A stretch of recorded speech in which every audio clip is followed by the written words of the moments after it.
Broadcast is now starting. All attendees are in listen-only mode. Welcome to today's webinar. Today we're doing the Essential Frailty Toolset in older adults undergoing aortic valve replacement. And today we actually, to make it a little bit more interactive, we'd like you to download the app, assuming you don't already have this app. And if you see the screen, there's go to frailtytool.com. And it allows you to either pick the iOS or the Google Android, if you can see there. Not that you have to download it, but I tested it and it only took me a minute to download for today's presentation. And it might be more helpful in being able to follow along. So I'll give you just a second more. And you can download it while I talk. I'm just going to do a few little housekeeping items. So today's format of the webinar is similar to previous webinars, except that we have an app that we can go through. So I'm just going to do some announcements, and then there'll be the presentation, and then a Q&A will follow. And please submit your questions online during the presentation, and we'll try to get to as many as possible. And we will leave an email at the end of the session if the questions were not answered and you want to follow through on that. To improve our future webinars and as well to provide some feedback to our presenters, a survey will pop up on your screen after the webinar. And the webinar slides and video will be available for viewing, usually within 24 to 48 hours. And there's the place that it's, if you want to go there directly, you can see it again. Oops.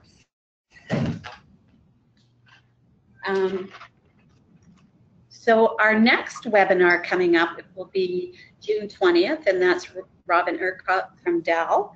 And we also have one scheduled on August 15th, and that's Wendy Doubleby and Laura Cottrell from the University of Alberta. Okay, so our CFN conference is going to be opening probably late this week or early next, and you will get an invitation with a code to register, and details are on our website. Part of this conference, which I think is very unique this year, is that we're doing an innovation showcase. Sorry, there's some noise in the background, and I'll just see if I can, yeah, I don't think I can hear it anymore. Sorry about that. So our CFN Frailty Matters Innovation Showcase, it will take place on the afternoon of September 20th. And that's where we spotlight our most innovative approaches to improving the lives of older Canadians living with frailty and all of those responsible for their care.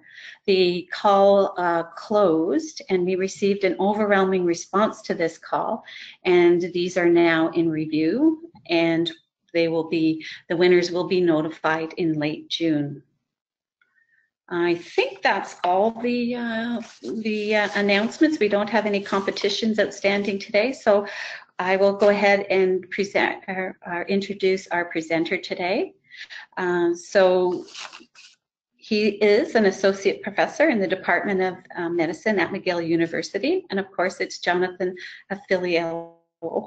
I have a hard time pronouncing your name, Jonathan, sorry. He's a cardiologist at Jewish General Hospital. He completed his MD and MSc in epidemiology at McGill University and his fellowship training at Harvard University. So Jonathan, I know you've been playing with your slides all the way up till this point, and hopefully you'll have them ready if you accept the slides, and Matt will turn it over to you to proceed. Thank you. All right. Well, thank you very much, Carol, for the nice introduction, and it's a pleasure to be among you this afternoon. And I hope in the next 30 to 40 minutes to present an overview of our work on frailty, specifically in older adults with cardiovascular conditions. And I am a cardiologist and clinical researcher at McGill University, based at the Jewish General Hospital. And the work that I'll be presenting today was funded in part by the Canadian Frailty Network, so it's really a pleasure to come full cycle and do this presentation with the Canadian Frailty Network. I have no disclosures.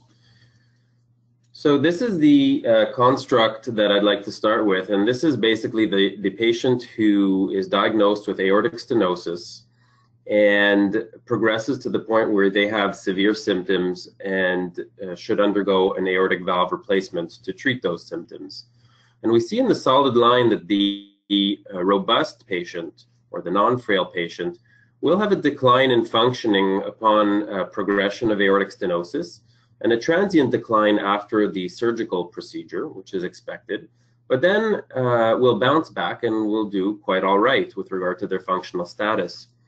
The frail patient, conversely, has a greater decline initially upon disease progression, a greater decline as well upon surgical stress, and importantly, fails to bounce back and regain a good or meaningful functional status after the procedure. So this is an outcome that we would like to avoid. And as much as our surgeons do a fantastic job in doing the technical procedure, the ending is not always happily ever after with regard to challenges and obstacles that can impede the patient from benefiting from their new heart valve or repaired cardiac condition. And I outlined some of these for you here. And if we start from the bottom left, I'm not sure if you can see my mouse moving, but from the bottom left, we have the patient who first must survive the procedure and avoid a major complication. We've gotten quite good at doing those two steps. But then the patient has a number of other challenges where things may not necessarily go according to plan. So the patient should be able to go home, ideally, as opposed to go to a long-term care facility or a nursing home. We would like for them to have a durable relief of their aortic stenosis or their cardiac condition. We would like for their heart to recover functionally, so the left ventricle in this case. We'd like their symptoms to go away, the symptoms that led us to do this procedure in the first part. And importantly, and maybe where we perhaps do not pay enough attention, is that we want them to have a good physical and cognitive function a few months to years down the line. And that means that they'll be walking, active, that their memory will be intact, that their other cognitive facets will also be intact. And as we see, the last three steps is that they'll stay home and not always or constantly be readmitted to hospital, and that they'll say that they were happy they had the procedure, that they have a good quality of life, and a long life as well. So these are all the things that can kind of go wrong along the way. And one common thing that we hear in the corridors from fellow clinicians is that, you know, frailty is definitely important, but, you know, I know when a patient is frail. I know a frail patient when I see one. And that's a fair assessment when we're given patients such as these, the weightlifting octogenarian, as compared to the one who has the walker and is having difficulty walking. This is quite apparent from an eyeball point of view. But when we have patients who are in the hospital bed, it becomes far less apparent and far more challenging to gauge who is frail, who is not frail. And essentially, we're not seeing the patients in their usual environment. We're seeing them at a acutely reduced capacity because of the hospitalization. And so it's been shown that the so-called end-of-the-bedogram frailty assessment in hospitalized patients is actually quite unreliable, with a kappa statistic of only 0.26. And that's been published in 2015. So we have to do a little more, a little better, and a number of frailty tools are available to help us do more, do better. I show two here from Ken Rockwood's group, which are based on the accumulation of deficits model. And these two scales here are based on the premise that the more things you have wrong with you, the more frail you are. And so we can accumulate a number of age-related deficits, whether they are symptoms, diseases, disabilities, functional impairments. And basically, the more of these that any given patient has, and we can divide by the denominator of all the potential deficits that would have been counted, the more the patient is frail. And we can give a score or a ratio in this regard. This is called the frailty index.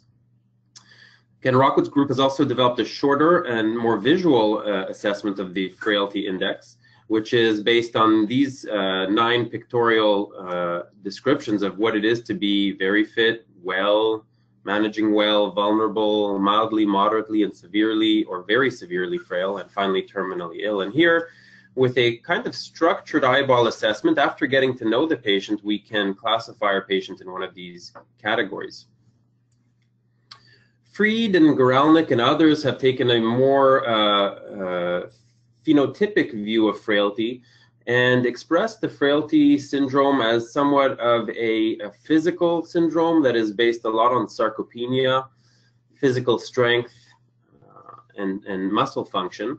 And so we see some of the domains that come up here include gait speed, slow gait speed, weak hand grip strength, physical inactivity, weight loss as a measure or proxy of muscle mass loss, talk about low energy, low balance.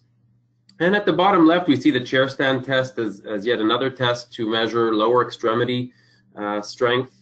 And based on a group of these different tests and domains that I've just mentioned, we can classify our patient again as frail or not frail in the phenotypic category. Gait speed in particular has attracted a lot of attention, in particular because it's simple and highly predictive. And here I show a sketch of a person who would be positioned at a 0 meter start line.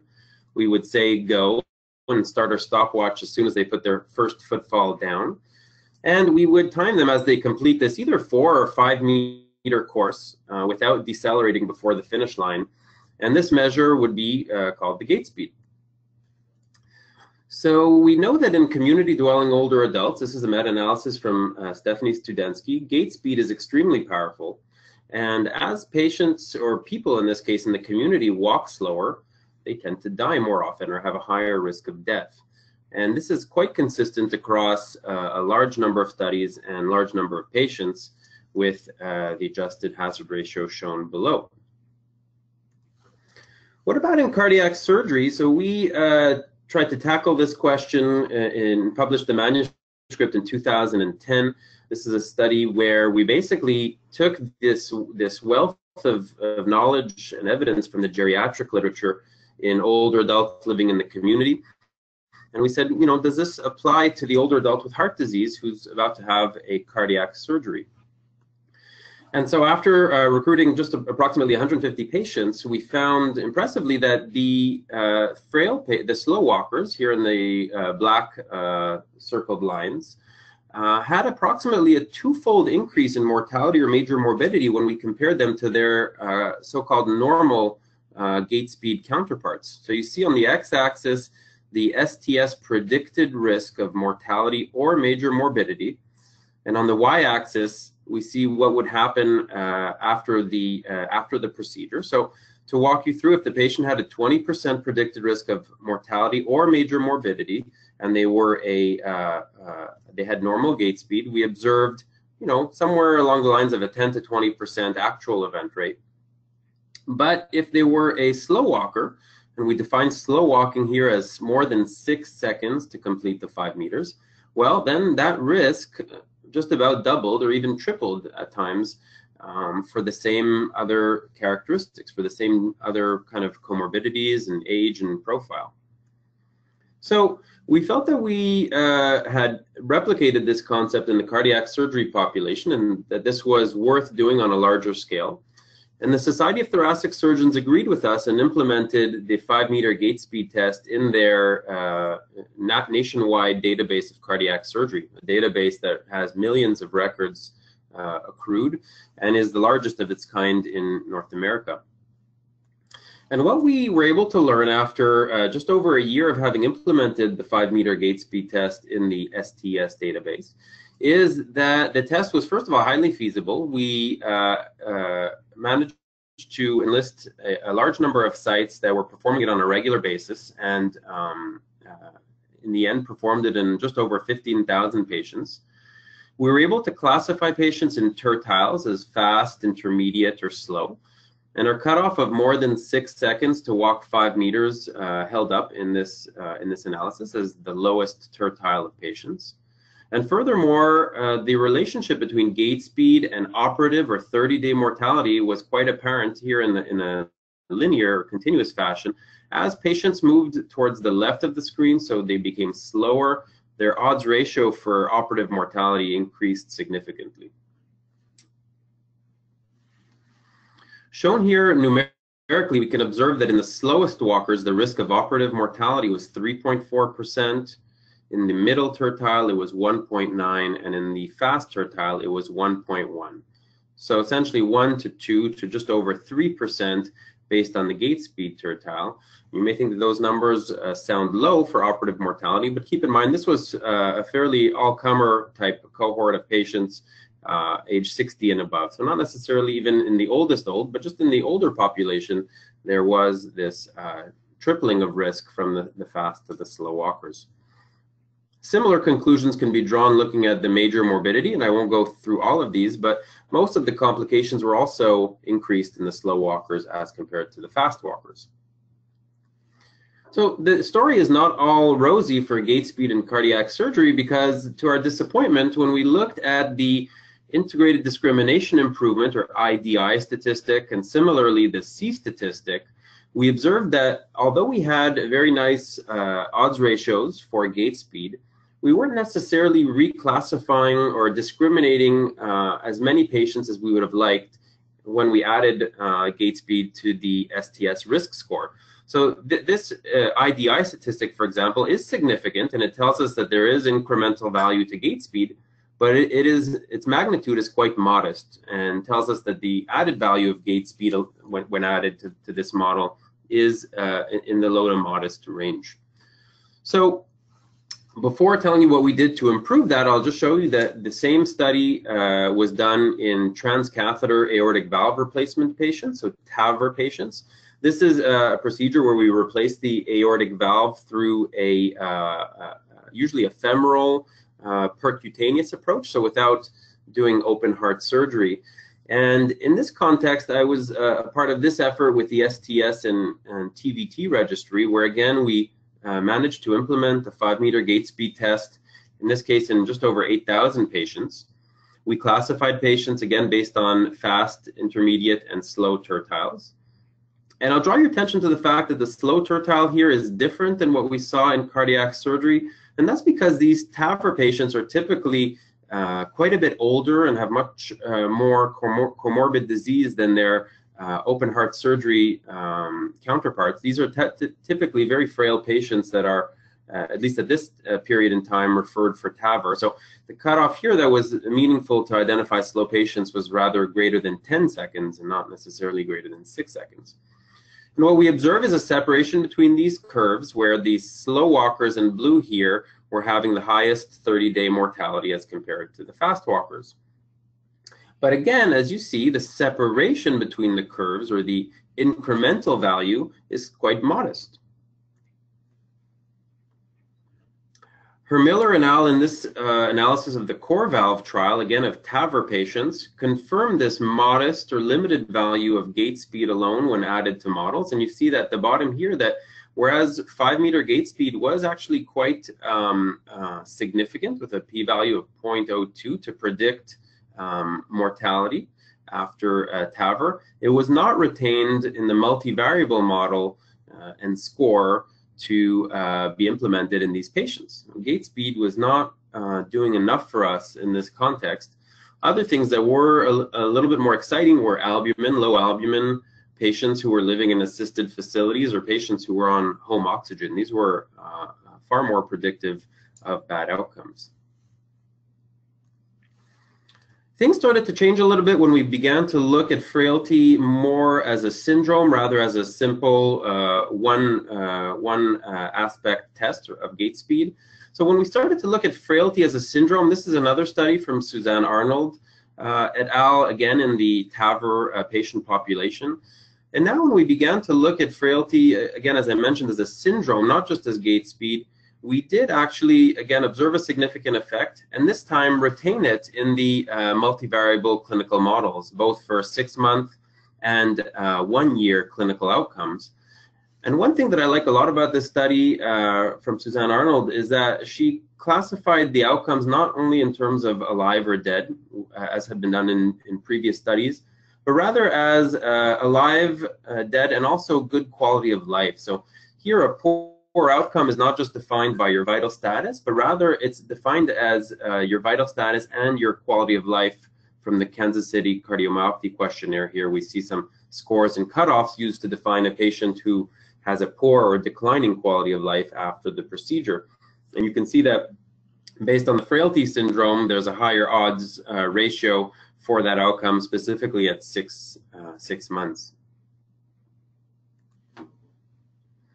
So to this point, we've understood that frailty tools, frailty syndromes are perhaps more prognostic and useful than simple single measures of frailty such as gait speed in this complex patient population. Although gait speed does have a good screening value to identify at-risk patients, we probably need to do a little bit more to really identify who is frail. And before going further, I think it's important to show this slide from Olga Theou and colleagues that essentially shows that, while we have many frailty scales, they're not all interchangeable. And here, just looking at the prevalence, if we look at the prevalence of frailty in patients, in the same patients, depending on what score is used, we see that if I'm using the frail scale in Montreal, but a colleague of mine in Edmonton is using the Groningen frailty scale, we may be speaking a completely different language. I may report in the same kind of patients a 5% prevalence of frailty, whereas my colleague may report a 45% prevalence of frailty. And you can only imagine that the effect on prognosis would also be equally disparate based on what frailty scale we are using. So it's not just semantics when it comes to frailty scales, but rather it is quite important to understand the specifics of the various frailty scales and to choose one that matches our patient population. So in that context, our objective was really for the FRAILTY-AVR study to compare the different frailty scales in patients who are having transcatheter or surgical aortic valve replacement, and to see which was the most incrementally predictive of not only death, but also progressive disability 1 year after the procedure. And this was a study funded by CIHR, which started in 2012 and ran up to 2016-17 and was published in 2017 in JACC. And as I mentioned, the objective was to identify the optimal frailty assessment tool in this population. This was a prospective cohort study at 14 hospitals in Canada, the United States, and France. And the population was older adults above 70 years of age who were having either TAVR or SAVR for aortic stenosis. Patients were permitted to also have revascularization procedures at the same time. The primary outcome was all-cause mortality. And secondary outcomes, importantly, were patient-centered. So we looked at the ADL and IADL disability change from baseline to 1 year. We looked at need for readmission. We looked at depression. We looked at habitual physical activity, among others. And we did also look at short-term complications and deaths after the procedure. Here's a map depicting the sites that participated. And fortunately, we really had a superb research team with us. I won't mention everybody's names, but looking through our province, we had John Webb and Sandra Locke's group in British Columbia, Rakesh Arora's group in Manitoba. We had a number of great groups in Ontario, from St. Mike's to McMaster's to Ottawa, and of course a number of sites in Montreal, Quebec. We had some sites in Boston and in France.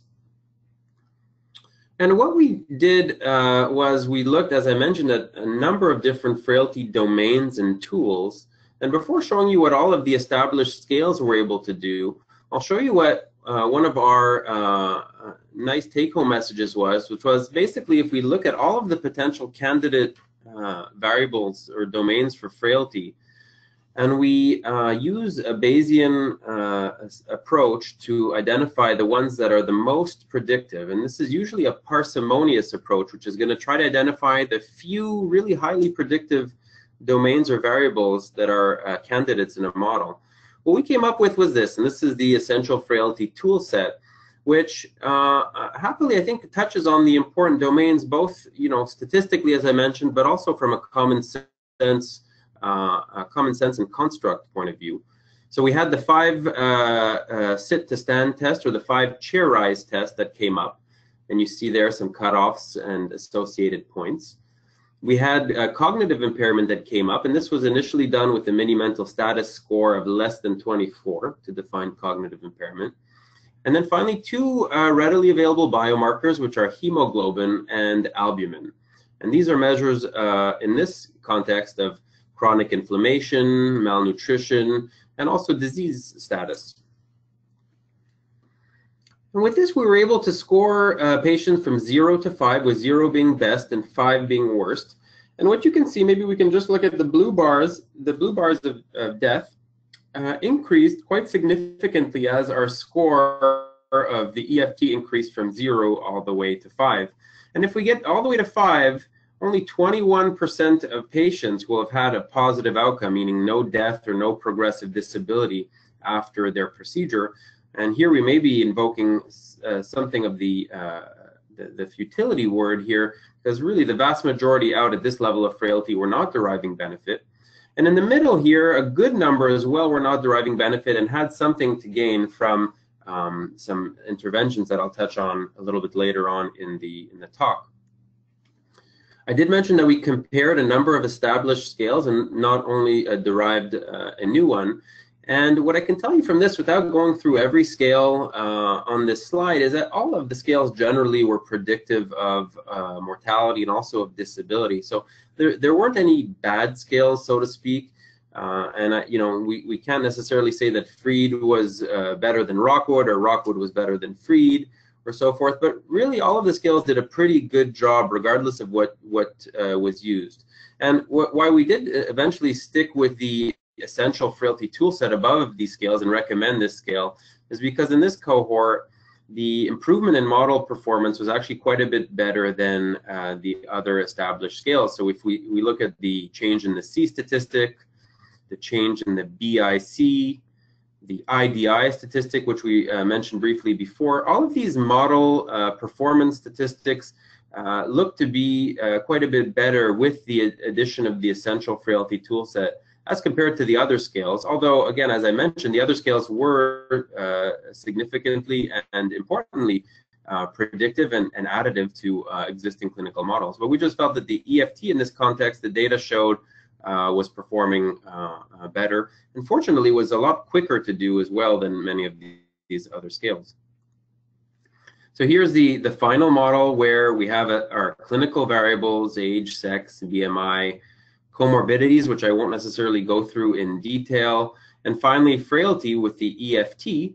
And if your frailty score was 3 or more out of 5, your risk of death at 1 year was 3.42 times, or 3.42 the odds of someone who had a frailty score that was less than that. So a fairly sizable odds ratio here for frailty. And just to touch on some of the other important predictors, pulmonary hypertension was predictive. Low mean aortic gradient was suggestive. There was a trend. Low GFR was predictive. And as well, being on home oxygen and having atrial fibrillation were predictive of 1 year mortality. So what about muscle? We haven't really touched on muscle, even though I've mentioned in one of the first slides that the phenotype of frailty is largely driven by sarcopenia and low muscle mass and strength. Well, we think that the muscle mass has kind of been neglected from existing literature on frailty, and one of the reasons for that is because the tools to measure muscle mass can be quite cumbersome and inaccessible or even inaccurate in some cases. And here we see the DEXA scan, the bioimpedance machine, the CT scan. All of these actually have quite good value in studies to support them, but as I mentioned, are not always accessible in clinical care. And that led us to our friend, the psoas muscle, and I'll tell you a little bit about why we call the psoas muscle our friend, or why we like the psoas muscle. Here's the psoas muscle. It's a very important muscle for mobility, for standing, for walking. And we've gotten to like the psoas muscle because if we have a CT scan of the abdomen, in this case, we can easily isolate it and measure it within a few seconds. And what I'm showing you here on the screen now is a software that is freely available online. It's called coreslicer.com. And I'd like to recognize Dr. Louis Mully, who's an internal medicine resident and computer programmer extraordinaire, who helped me develop this and co-develop this with me.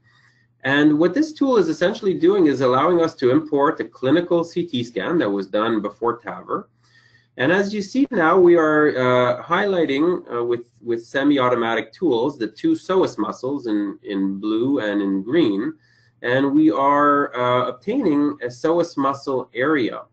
So the sum of the area of the two psoas muscles.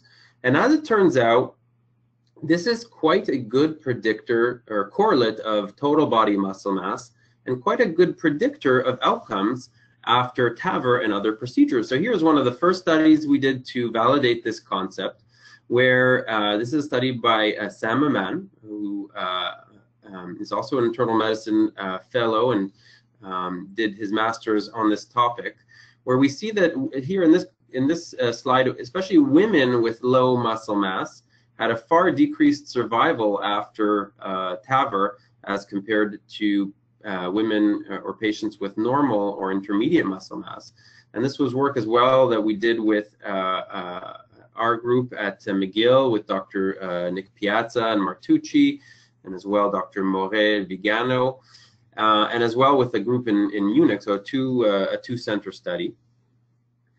We did a similar study in cardiac surgery patients who had clinically indicated CT scans before surgery, and we found in this case that the psoas muscle area, as it became smaller, so moving towards the left, patients tended to have a longer length of stay after surgery.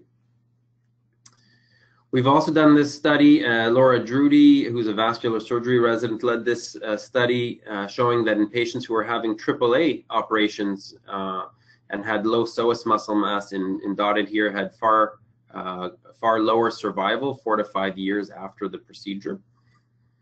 And most recently, we did this, Lior Bibas, a cardiology fellow, did this study in cardiac transplant patients, again finding that cardiac transplant patients who had a CT scan for clinical reasons and were found to have low muscle mass had decreased survival after receiving their new heart. So this concept of psoas muscle mass has really been shown to be portable across different cardiac conditions. And I should mention this concept has also been portable and initially demonstrated in oncology patients, where oncology patients with low psoas muscle mass and CT muscle mass had far worse prognosis and outcomes than their normal muscle mass candidates or counterparts. So this is something that's in evolution and that we're learning more about, but something certainly that I think is promising to gain some extra insight into our patients' physical frailty status and body composition before a cardiac procedure. So now that we've done a bit of work on characterizing frailty and diagnosing frailty with the different tools, be it the EFT or other, and with software such as CoreSlicer or other, well, we should probably think about treating these patients now and making these deficits better. Problem is, and this is Melissa Bendayan's systematic review, where we have such a growing or surging body of evidence on frailty here in blue, but a fairly dismal body of evidence on frailty randomized controlled trials or treatment. So we don't really know that much about how to necessarily correct or reverse frailty. What we do know is that probably the essential ingredients of a treatment for frailty will involve exercise and nutrition, or a combination thereof. And in nutrition, we usually refer to protein supplements, oral nutritional supplements with high protein content to build muscle mass. And we've actually tried to package this in an intervention that we are testing in the PERFORM-TAVR Trial, a trial that should get started actually imminently, and was also funded by CIHR this last year, 2016-17. And the idea here is to take what we think is a very reasonable and evidence-based approach to treat frailty, which is exercise and nutrition, and to implement it in frail patients who are undergoing TAVR. As I mentioned, the patients who are referred for TAVR are almost universally frail in one way or another, at least 70 to 75%, sometimes 80%, depending on the center, will have objective criteria for frailty. And what we'd like to do is to screen these patients in the TAVR clinics and to send a therapist to visit these patients in their home about a month before their scheduled procedure. We'd like to randomize them to receive an oral nutritional supplement with high protein content for 1 month before the procedure. This is consumed twice daily. And after their procedure, we'd love for them to continue this protein supplement and also embark in a home-based exercise program, which, as you see on the bottom here, consists of a physiotherapist or exercise therapist visiting their home twice per week for 1 hour, and implementing the WEB program from Australia, which is basically simple yet effective exercises that one can do at home to build strength and balance. And these include things such as rising from a chair and other very simple things that can be done without equipment or weights and can be done in older, very vulnerable patients. And we're pairing this with a walking intervention where patients will be instructed to walk on a regular basis to build up their cardio. And we will equip them with an accelerometer bracelet to help them do that, to motivate them to do that, and also to track their progress as they do that.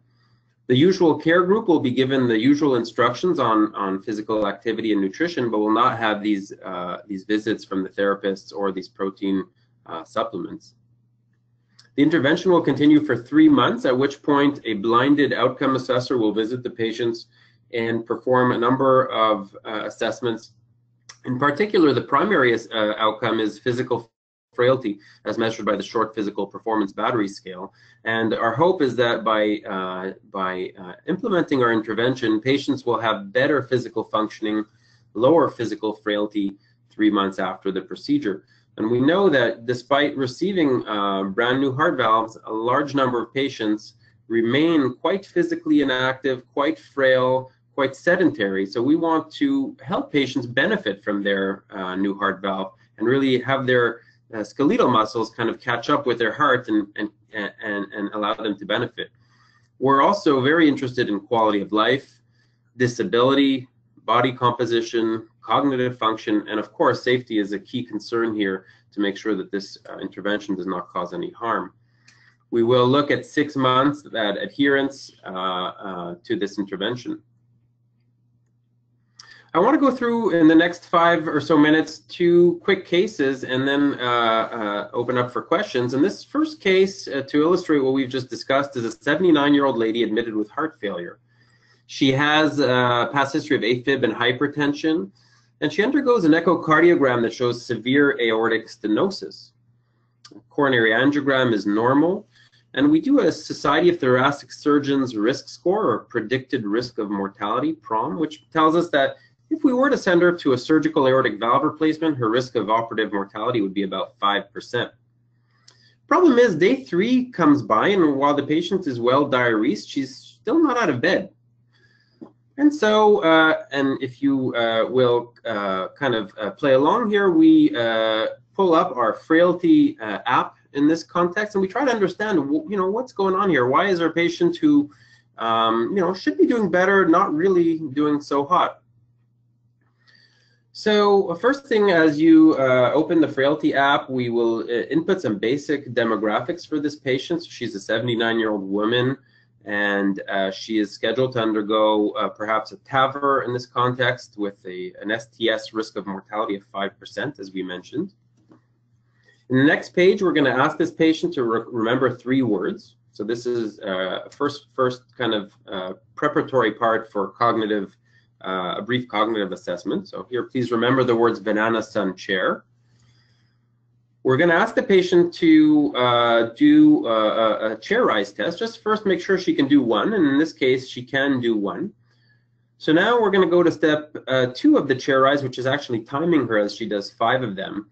And what we learn here is that the patient is actually unable to complete the 5 chair rises without using her arms. She can only kind of lift herself up those second or third times with using her arms. So basically she gets an unable to complete score for the chair rise test. When we ask her to recall the 3 words that we had mentioned, banana, sun, chair, she does a great job. She gets 3 out of 3. Moving on in cognition, she's also able to perfectly tell us what day of the week it is, what date of the month it is, what hospital she's in. You'll notice we took some orientation questions that were a little bit more challenging. So we found that the, what year is it and what country are you in, were not that useful because most people would get those correct. But the slightly harder ones, like what day of the month and what hospital floor are you on, were a little more informative. So those are the 4 questions we retained in our cognitive assessment. And finally, the biomarkers, hemoglobin and albumin, are both quite low. So we have a EFT score of 4 out of 5, and this converts into a predicted risk of 1-year mortality of 26%, which is quite high. As we scroll down, we can see that there's some suggestions here that maybe we should consult physical therapy or consider prehab before embarking on any cardiac procedures. We should probably look into the causes of anemia, such as iron deficiency or B12 deficiency, before we go any further. And, with regard to the low albumin, malnutrition may be a cause, although albumin is not specific for nutrition. And in this case, maybe we should have a nutritionist see this patient to see if there's a nutritional issue. Optionally, we can continue in the EFT app, and there's a page for nutrition here where we see that there are some red flags as far as weight loss and appetite loss. There's also a red flag in terms of the patient being quite sedentary. And the patient is very fatigued as well. So some other issues that are kind of optional, but allow us to get a fuller picture of our patient and go in that context. So I'll leave case 2 for your browsing for your browsing after the fact. In the interest of time, I do want to talk about the F word and conclude on this. The F word in this context is futility, and futility is shown here in the partner studies, where even with a shiny new heart valve, about 40 to 50% of patients were either dead or had very poor quality of life or severe symptoms 1 year after the procedure. And frailty should not be equated with futility because, as I mentioned, most people are frail, and we certainly know that most people are not futile cases. So what is futile? And we've kind of posted this and discussed this on Twitter, which is the ABCDE of futility. And I think this is a useful mnemonic to think about this F word of futility once you're assessing a patient. And, we talk about advanced dementia, being bedbound, being cachectic or severely sarcopenic, having disability for all or most ADLs, basic activities of daily living like getting dressed, going to the bathroom, being continent, and finally having really end-stage dialysis-dependent kidney disease, oxygen-dependent liver disease, lung disease, or really advanced cirrhosis. These are conditions that really should make anyone think twice and 3 times before delivering any intervention whatsoever. And really where this often leads is the patient goals and preferences, because in this context, what would trump all of these kind of acronyms and frailty scores is the patient's goals and preferences. And many times the patient, regardless of their frailty score, may just say, you know what, I'm okay the way I am, and I'm not interested in going any further with interventional procedures. So to conclude and sum this up, really the approach to these patients has to be multifaceted, and we're used to talking about the STS risk score as the clinical stratifier, but I think we've learned that we really also need to consider things like the EFT or other frailty scores to stratify the geriatric domains, and never forget about the patient goals and preferences, which are really foremost and the most important in all to arrive at the decision of how we're going to treat our patients. I'll mention again, and thanks to the CFN for supporting the development of this app, which is free and purely academic, not for profit or any secondary gains. This is the EFT app, which you can download. We've also put together a white paper in JACC, which you can take a look at on frailty. And we have a video on Vimeo that shows some of the physical performance tests and how to do them. And you could Google frailty assessment tutorial and find our video on Vimeo. And so to conclude, I hope I've demonstrated and sparked some thought about the fact that frailty is really quite common as a geriatric syndrome. 25 to 50% of all comer cardiac patients are frail, but as I mentioned, probably closer to 75% in the TAVR world. Frailty does result in a high risk of decompensation and death for patients. And although we shouldn't withhold care based on frailty alone, we should really strive to deliver more individualized patient-centered care based on what we find when we look at frailty. I think I've shown that the end of the bedograms are not necessarily that reliable at gauging frailty, especially in hospitalized patients, and that's where a tool like the EFT can be useful. And finally, and this is the next wave of studies that we hope to bring forth, is that once you've identified frailty, we really want to suggest interventions to improve outcomes and so-called defrail our patients and make them do better. I'll give a final plug to our geriatric cardiology fellowship program that we've started at McGill and we're very proud of, and love to hear from any potential candidates if they're interested to spend some time with us in geriatric cardiology. And with that, I'll conclude and welcome any questions, and thank you for your time. Thank you, Jonathan. That was an excellent and very informative presentation. And I really liked the way you considered patient wishes in your presentation and in your work. So with that, we only have a few minutes for questions, but we'll take a few. So if everyone could send in questions that you have, that would be great. One of the questions I had was, you talked about a month-long program before TAVR, and you suggested using an Australian web-based program for exercising. And I guess my question is, are you concerned with doing this, with them doing this alone because of falls, or is there some suggestions in the web-based program that there's somebody there while they're trying to exercise? Yeah, absolutely. Thanks, Carol. You know, in this patient population, I would definitely recommend that initiation of exercise programs be supervised. And so for the PERFORM-TAVR trial, we have a licensed either physiotherapist or exercise therapist that will be there basically teaching, observing the different exercises and making sure that they're safe and progressing them accordingly. So I would not recommend it, especially the 85-year-old frail TAVR patient, embark on such exercises alone without the blessing of their treating MD, and ideally without initial supervision by an expert. So we've definitely built that into the protocol and recommend that for safety reasons. Okay. That's good. And when you see patients that have been on your program for a month and they come back, do you rescore them using your app and they've moved quite substantially? You know, I don't have the answer to that question yet because we are just about to launch the trial.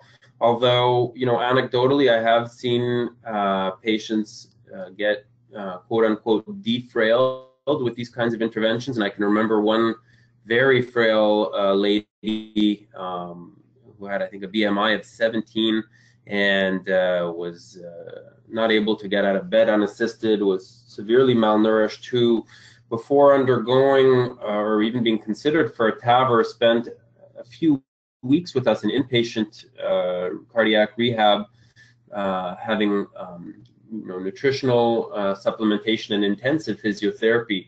And she got to a point where she was quite a bit better after a few weeks, and she had a TAVR in the end and is doing amazingly now. I see her on a regular basis, and she really is a good example of how kind of defrailing before a procedure ended up leading to a good outcome.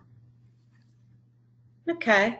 I think that's a few questions that came in, is basically asking about thinking, I guess the same way I was thinking, is which intervention helped, and you haven't done that part of the work yet.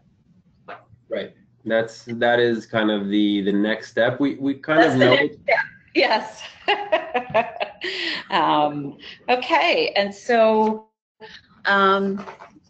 here's another question that just came in. Very nice presentation. Can you say something about how to integrate geriatric assessments in the daily work at a cardiology clinic?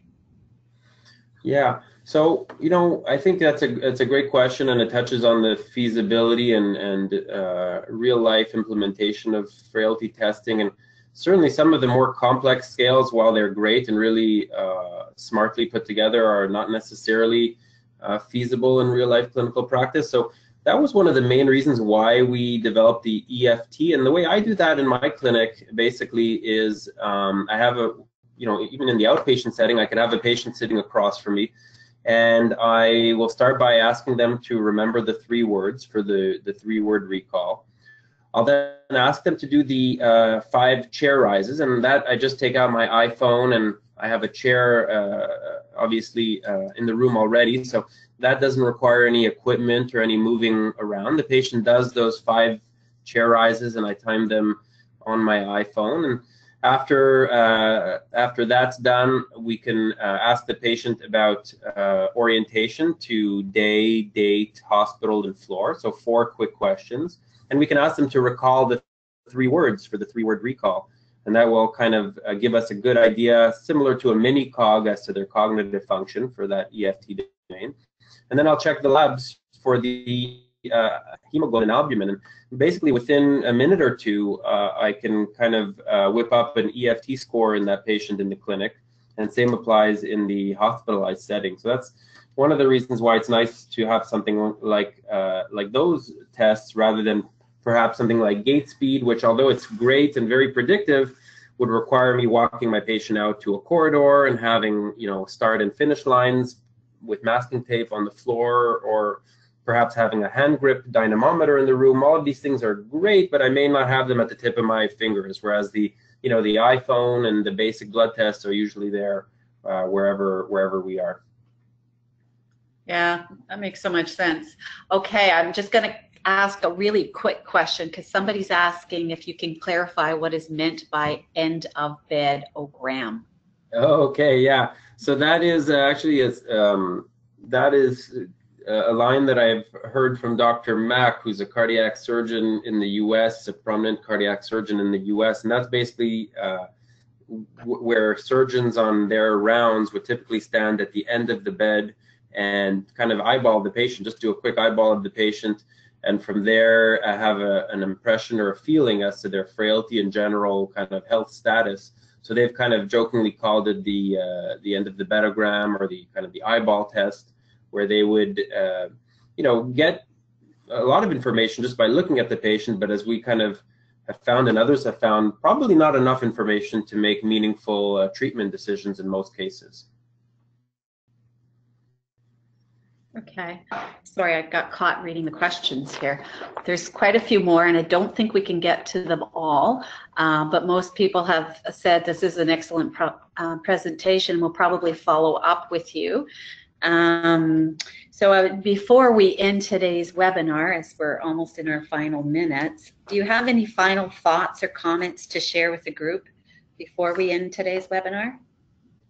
Yeah, I think it's. I think there's incredible momentum for frailty measurement and now treatment.